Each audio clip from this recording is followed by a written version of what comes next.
the term branding, people use it interchangeably with logo design, identity design, or even sometimes typography. And maybe we need to set the record straight. I know you're the best person to tell us. What is branding, Marty? Yeah, so let's start with what branding isn't. Okay. It's because it's not a lot of things people say it is. It's not a logo. Okay. A logo is a very useful tool for a business, but it's not the brand. It's a symbol for the brand. A brand is not a product. So when people talk about this brand, buying this brand or that brand, they're really talking about buying one product or another product. The brand is not that.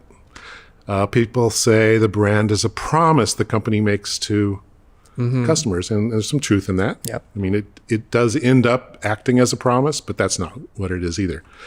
Advertising people like to say, well, it's the sum of all the impressions that a company makes on an audience. Yeah. Well, if you're trying to sell a lot of impressions, I can see where that might be useful to you. But from a business's point of view, why do they want that? Right. So, and how does that help Self-serving definition creative there. people understand what they're doing? Right. So none of those things are really what branding is. A brand is a result. It's a customer's gut feeling about a product, a service, or a company.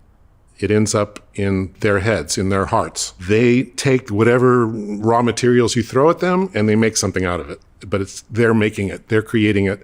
And so in a sense, when you create a brand, you're not creating one brand, you're creating millions of brands, like however many customers or people in your audience. Oh. Each one has a different brand of you. So a brand is like a reputation, right? So it's your business reputation, and everyone's going to be a little bit different about what that reputation is.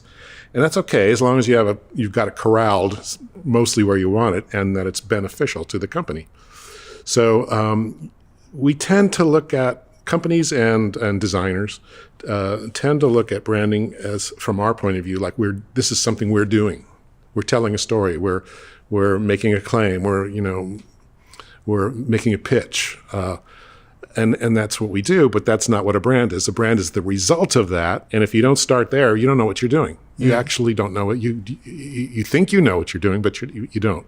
So from a designer's point of view, I mean, I always tended to be this way. It's like, it was my gut feeling, right, about whether this is going to work or not. And then I would sell it as hard as I could to get the client to sign off on it.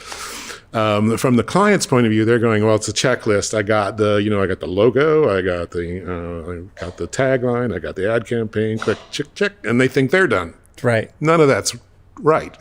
What's right is what happens in people's heads.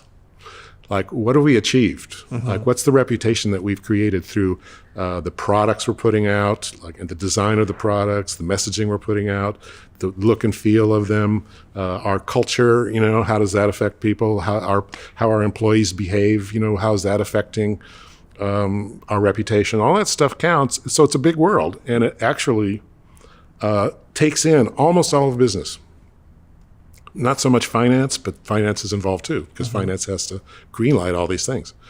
But almost everybody in a company is, affecting the brand, doing something with the brand, doing it for the brand, or hurting the brand. So you got to think of it that way. Whew. I didn't want to say one word because that was perfect. This is unscripted. Marty's just talking from decades of experience and writing and articulating this. It's very clear to me.